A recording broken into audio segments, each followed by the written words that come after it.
1. This unfortunate story starts out with me as a 15-year-old homeschooled young lady. My friend, my sister and I decided to get together and go to the movies. We worked hard as a band and just needed a break. Some downtime. I had recently lost a good bit of weight. Along with losing the weight, I had gained some confidence, so since we were going out, I decided to wear something flashy and sparkly, covered in sequins, some fake leather pants, and my new boots. Don't judge. It was the late 1990s. I was thinking I looked awesome. We were having a great time. When that large overpriced drink I bought, before entering the theater, decided to send me to the restroom. We felt important because we were out late at the movies, just us three, so I whispered to the ladies that I needed to take a trip to the can. Got up and made my way to the ladies' room. As I am approaching the restroom door, I spot what looks to be a group of high schoolers off to the side, conversing and laughing. Keep in mind, I don't socialize much. Homeschooled. Just lost lots of weight, and wearing my new favorite clothes.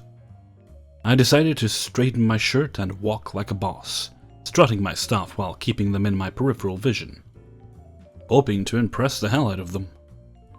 I walked past them, feeling so proud and confident.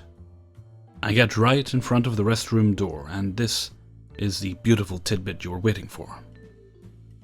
I had been so preoccupied with showing off and looking cool that I didn't really notice the caution wet floor sign. I put my hand on the knob and quickly realized the importance of keeping an eye on my surroundings. My right foot flew out from under me like a bat out of hell. So, like everyone, I tried to overcompensate with my left foot, and it decided to follow my right foot. I fell flat on my butt with my feet in the air. I hear a gasp and some snickers. "Oh my god, did you see that?" In obvious whispering tones and more giggles. I tried to stand back up, but nope.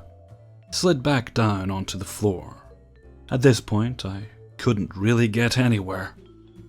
I wondered what kind of super slippery slime they used to clean with. I could do nothing but flop around like a fish out of water.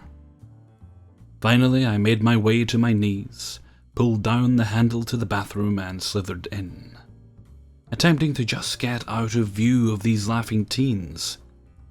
I leaned back against the door, gasping and crying in embarrassment, just hoping they'd gone when I walked out.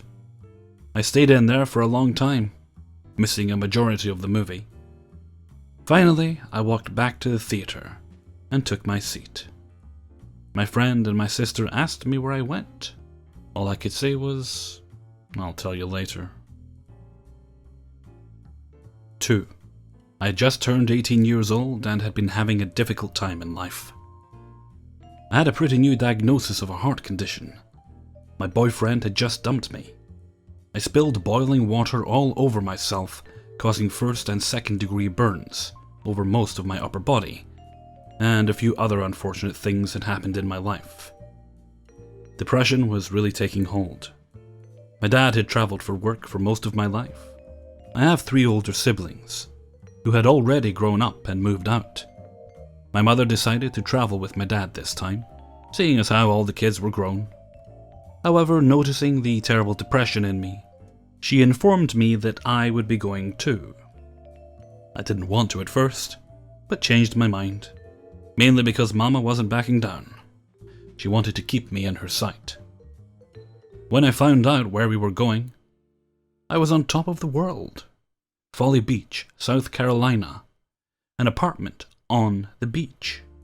So close that when the tide rolled in at night, you could look down from the apartment and feel like you were standing on the ocean. I had never been to the ocean before, and only local traveling. Never even spending the night out of my good old home state of Georgia. This was new for me, how much fun we knew we would have. Now, several things about this trip ended up making me facepalm now because of my sheer idiocy. First fuck up. I was strolling on the beach, singing and enjoying the experience. I had broken my glasses and we were waiting for the local Walmart to fill the prescription for my contacts.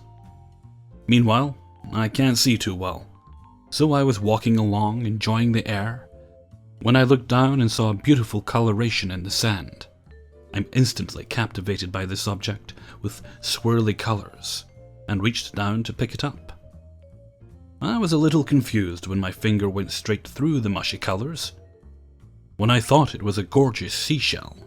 It was at this moment that I realized I was trying to pick up a beautiful splatter of seagull poop. Thankfully no one saw that. Doesn't make it any less embarrassing. Second fuck up. My mother and I were heading to the beach when she had to turn around and go back up the steps to our apartment to grab her camera. I stood at the base of the steps where people would walk to across the beach. I was wearing a prison shirt that my mother had bought me the previous Christmas, minding my own business. I hear a voice from behind me say, "I guess you just escaped, huh?" and laughter. It startled me, but I turned around and looked confused.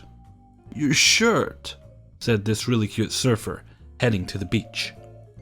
I looked down and it finally clicked about what he just said. Oh, yeah, this is when I should have held it together, but no. I let out the most obnoxious, loud, forced laugh, followed by a huge snort at the end. He walked away. And so did my pride. Third fuck up. Yes, this one happened on the beach as well. I guess you can tell I'm not used to the beach. Once again, my mother and I were walking along the edge of the water when we happen upon a dead jellyfish. Now, the jellyfish around there aren't dangerous at all. A little itchy rash is all they leave. And I would know, seeing as how one grazed over my foot and left my foot itching and burning. Wait, I'm off the subject now. Well, Mother was carrying an umbrella because it was a little misty outside. So I have this brilliant idea. I would keep the jellyfish as a souvenir. Yeah, I'm not the smartest cookie in the cookie jar. We didn't want to touch it out of fear of being stung. So my idea was to scoop it into the umbrella and take it back to the apartment. We put it in the sink and filled it with water. Oh, the smell. It seems that I would know more about dead things and the process of decomposition. By the time my dad walked in the door, the whole apartment stunk to high heaven. Daddy ended up bagging it in several bags, took it off as Mother and I disinfected the sink, and tried to make the apartment smell better. This was not one of my finer moments. These are just some of the Folly Beach adventures. You'd think I'd be too scarred with cringe to ever go back, but that was one of the best times of my life. 3. I lived in a 2-bedroom apartment with my brother and his girlfriend back when I was 19, and we had a porch that was covered by the porch above us. The backyard consisted of a foot-wide dirt ditch that went straight into the neighbor's fence, so at night time no natural light came in, and it was pretty much pitch black, save glows from the houses behind us. One day a big fat brown furball came up onto our porch and demanded attention. Our friend's girlfriend, who is a veterinarian assistant, checked the cat and determined it was a female. She was just all cuddles and purred like a machine gun. She constantly dug her claws into you and would roll her head in your chest, almost like a lover would do when laying in bed. We thought she belonged to one of the neighbors, so when she came back again and again, we started giving her tuna, and she loved it. Big noms and purrs and kitty kisses on our legs as thank yous.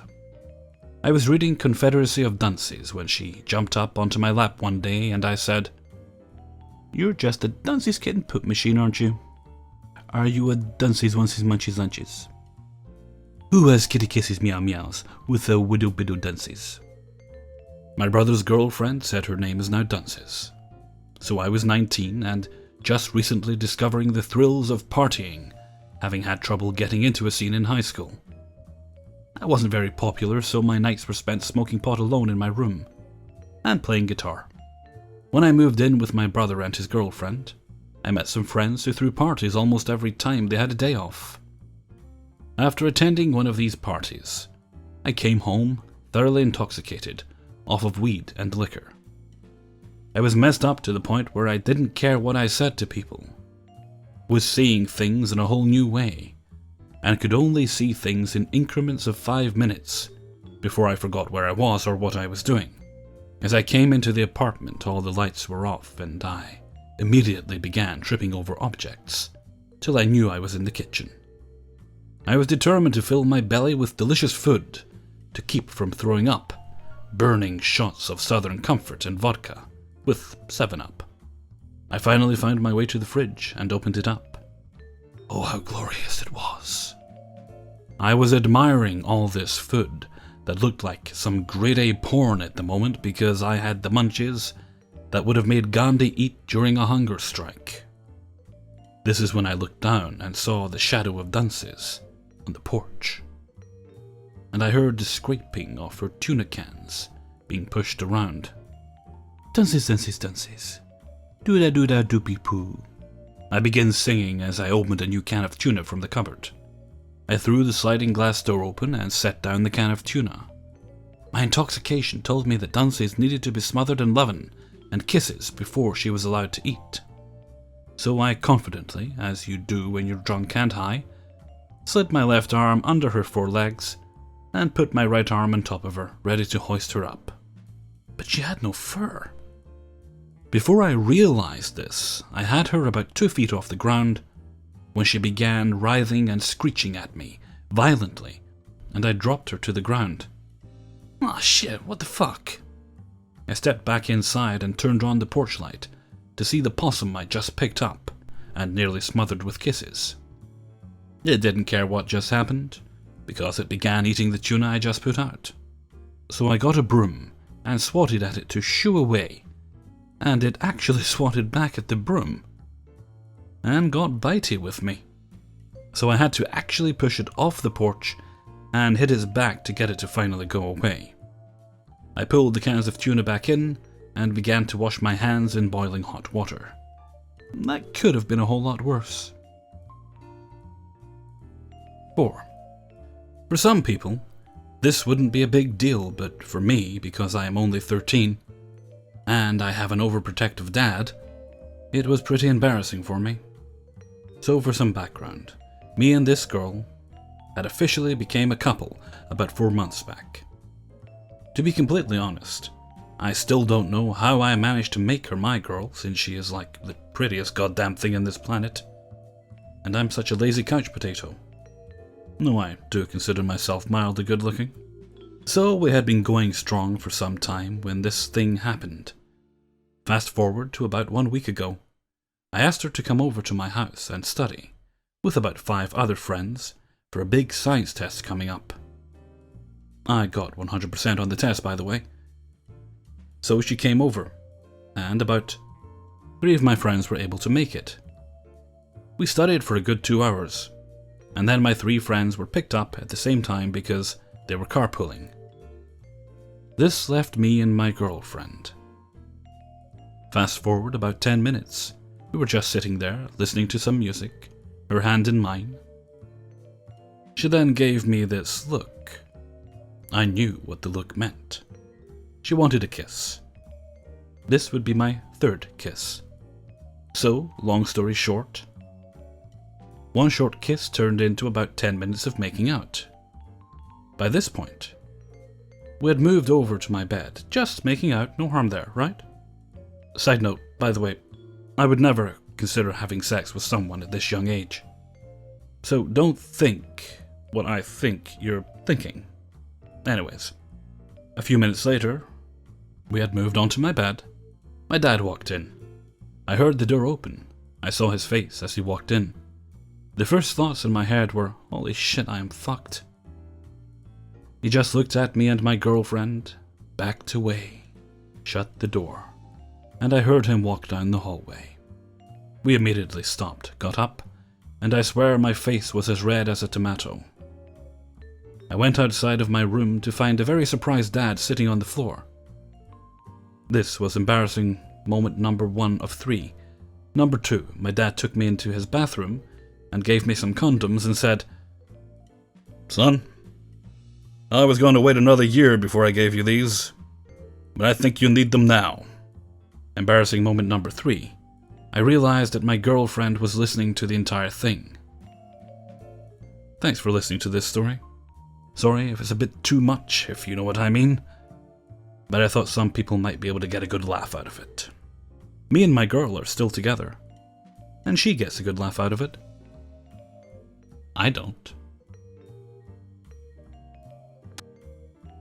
5. When I was 19 and a freshman in college, I ran track and played football. So as a benefit, I lived in the dorms. They weren't fancy, but they were included as a perk of being an athlete. So as small and as old as they were home. Each room was split in half by a large bookcase shelf-type thing that separated each of the living and sleeping areas. One bed was right by the door as you walked in, and the other was on the other wall, near the only window in the room.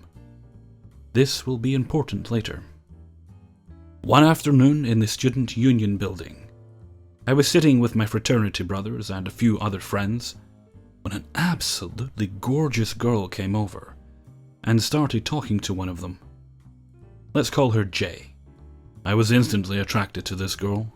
She was all of 5 feet tall, with the slim waist and thick thighs of an athlete. I guess she was either Hispanic or Middle Eastern, with her light brown skin, but when she opened her mouth and sounded like Rosie Perez, I switched my guess to Puerto Rican.